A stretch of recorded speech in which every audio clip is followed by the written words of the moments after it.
initiated by this lady right here. This is the lady whose identity has been revealed to the world. And I'm telling you right now, it is not going to be a good day for her. Now, I'm going to read some of the comments of what I found out, but let's watch Caitlin this. Clark. She comes across the arm, into the body and hip of Thomas.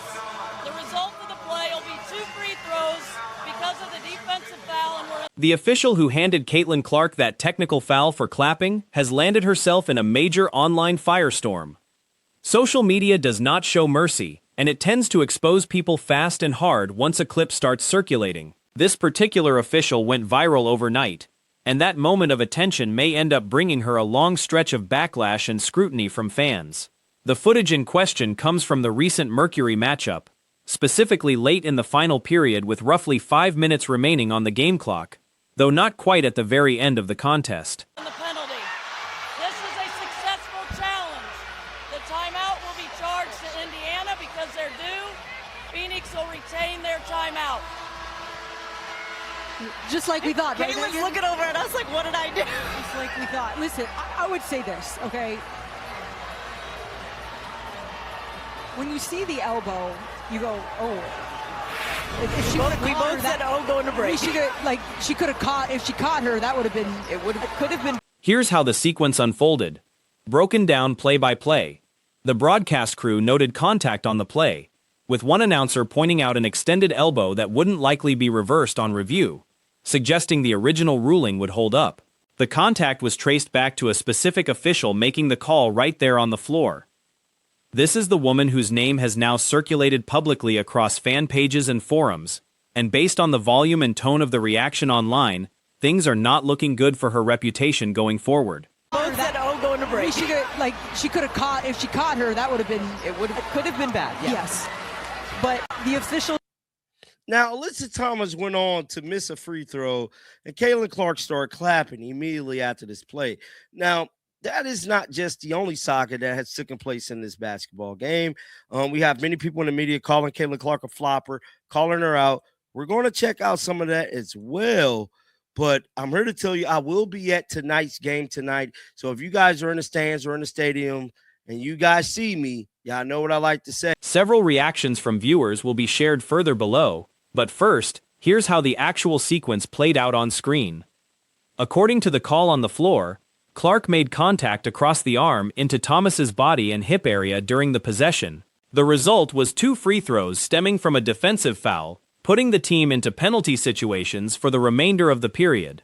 A coach's challenge was issued, but ultimately upheld the original ruling on the floor. So if you guys are in the stands or in the stadium and you guys see me, y'all know what I like to say.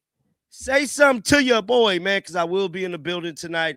It is going to be a lit situation. Make sure you guys tune into all the covers, the live stream, the pregame show, and I will be having my live reaction after the game. And y'all know I'm going to have a bunch of footage because I'm filming everything.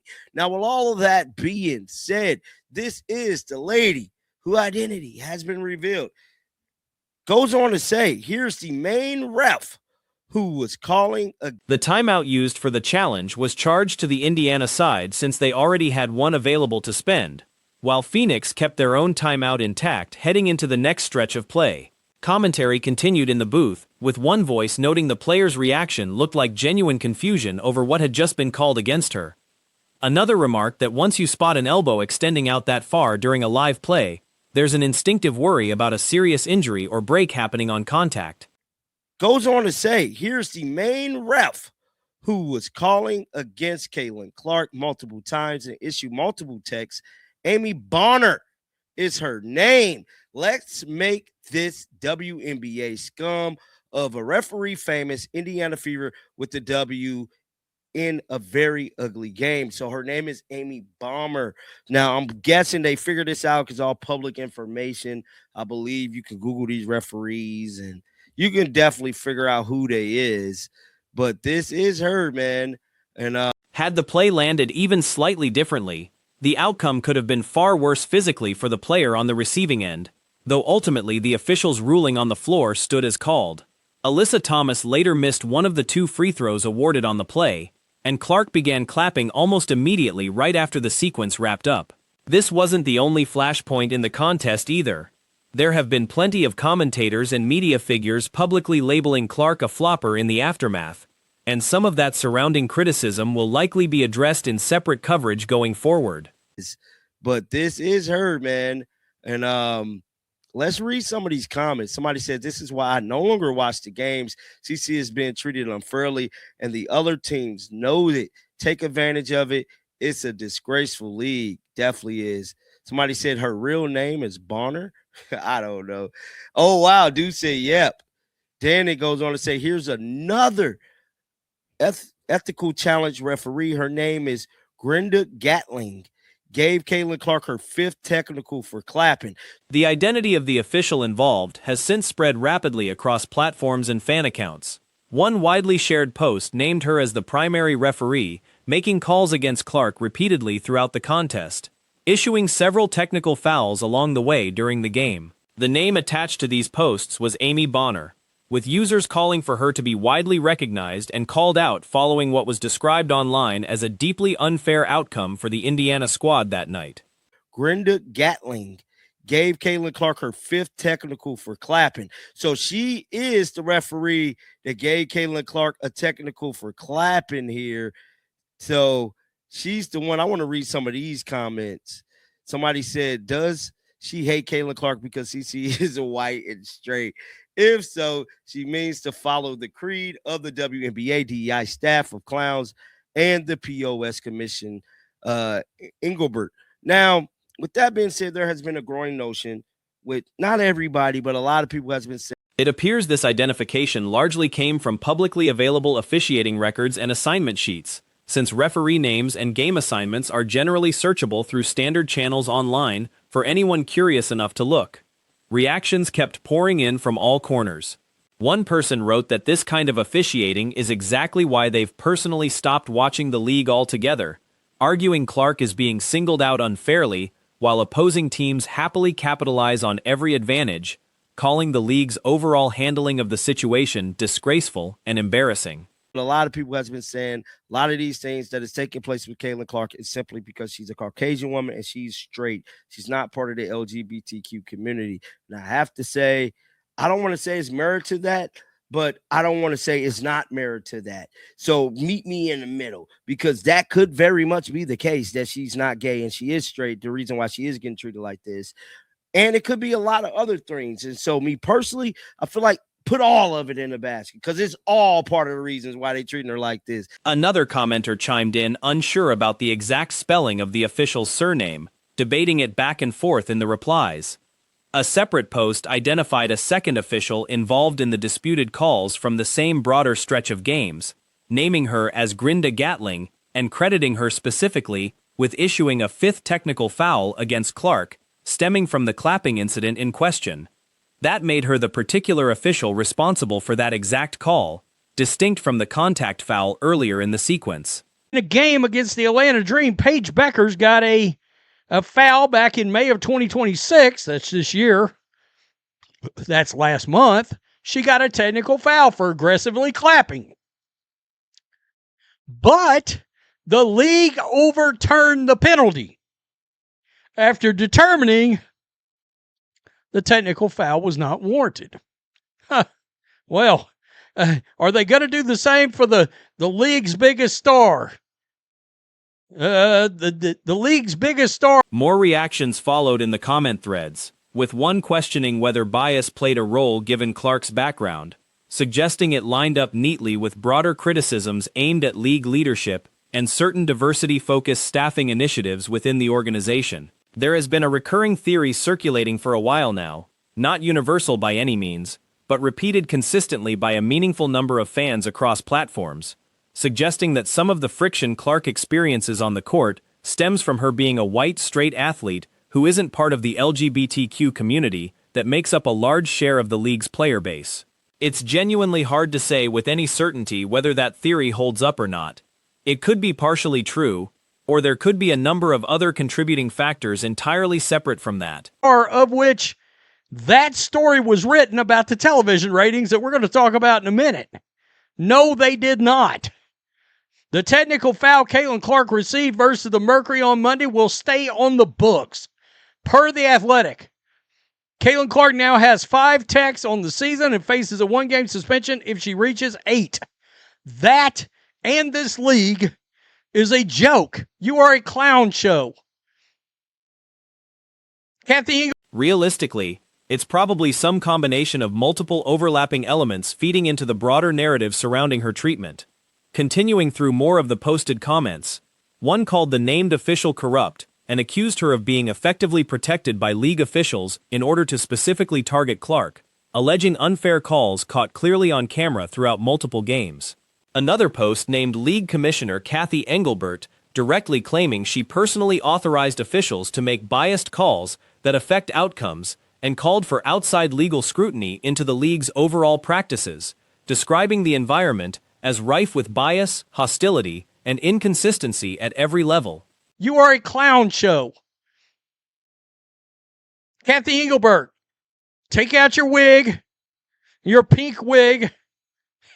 I'm sure you got one being around this league, right? Put it on, start putting your clown makeup on, get your lesbian agenda pom-poms, start waving them around. By the way, again, this league's all about agenda. Guess how many boxes Paige Beckers checks. Another comment claimed some familiarity with the official's history, saying they had followed her officiating career going all the way back to her high school days, suggesting a personal grudge had developed for unknown reasons despite her otherwise strong professional reputation, noting that she also officiates men's professional games on the side and is generally well regarded across the sport. The same commenter ended up repeating themselves with nearly identical wording, adding further speculation that diversity-focused staffing decisions were ultimately behind the issue, and reiterating once more the belief that Clark's sexuality sits at the root of the ongoing tension. There's an acknowledgement scattered throughout these threads that a notable portion of the league's overall roster does identify as part of the LGBTQ community. Let's see. On the woke scale, the woke trifecta, she's a woman, check. She's a lesbian, check. But Rhodes, she's not black. Oh, but she's dating a black woman. Oh, check. Maybe a double check out of that. Discount double check out of that one. Agenda. Straight white girl? Nah, forget about it. Also, throw in a nice lathering. It isn't being framed anywhere as the single definitive explanation for everything happening, but it does raise genuinely uncomfortable questions for a lot of observers following the situation closely. There's a hope expressed by some that this isn't the actual driving factor behind the calls, but the uncertainty around it remains pretty heavy, regardless of how anyone feels about it personally. It's not necessarily a road worth fully going down on pure speculation alone, yet the underlying concern keeps lingering no matter how it's framed. Nice lathering, heaping helping of Paige Beckers went to UConn. Oh, the UConn Mafia made the call. She got her clapping technical rescinded. Caitlin Clark, the straight white girl that played out of Iowa, nah, we're not going to allow Caitlin Clark to conduct herself in that manner in this league. Do y'all want this league to make it or not? Despite ongoing criticism from some longtime league supporters, Clark has undeniably drawn enormous new viewership numbers to the sport, pulling in people who genuinely understand the game, understand officiating standards at a high level, and understand competitive basketball at a fundamental level. And what that much wider audience keeps witnessing, according to many of these new viewers, is what gets described as a glaring lack of consistency from the officiating crews assigned to these games. It raises real suspicion in some minds about whether outcomes are being subtly influenced or manipulated in certain matchups. Do y'all want this league to make it or not? I don't understand it. I don't get it. I mean, seriously. And the idea that Caitlin Clark could even be, that they would put her in a more of a position to potentially miss any game. Because even though they're not paying any money to get in to see Indiana Fever games at home, Road games, people are still paying real money to get into those games. One commenter mentioned never wagering money on these games specifically as a result of watching this unfold. There's general skepticism towards sports betting overall in these discussions, especially after recalling past controversies involving figures like Brennan Schroeder and Terry Rozier from other leagues, which made trusting officiating integrity in any betting context much harder for a lot of casual fans.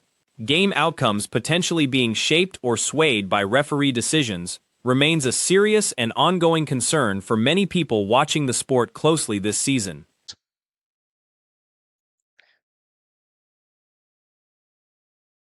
Unbelievable.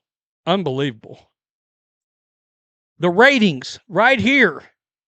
And I wanted to tie this in because, in part, Paige Becker's and Asia Wilson's part of the story here. All right, the ratings came out the other day. The Toronto Tempo and Indiana Fever game got 1 million viewers on USA Network. It's funny. A debate has resurfaced around the WNBA's handling of technical fouls after officials declined to wipe away the penalty Caitlin Clark picked up for clapping during a recent matchup. Clark had already fired back at league officials following the game, telling reporters she had no intention of toning down her energy on the court, even warning that another suspension might be coming her way because of it. That reaction drew plenty of support from fans. On USA Network. It's funny. Now that the ratings have kind of rebounded, they're starting to release the ratings again. It's funny how that works. They're still not putting out Ion ratings anymore. The game averaged 1 million viewers according to Sports Media Watch, making it the largest audience for a WNBA game on cable or streaming this season. Well, so they probably haven't had an ESPN game yet. That's something to point out, right? So, that's a big number for the WNBA considering... Context matters here. Back in May 2026, just last month, Paige Buchers was hit with a technical during a contest against the Atlanta Dream for clapping aggressively. In that case, the league stepped in and wiped the foul off the record, ruling it shouldn't have been called in the first place.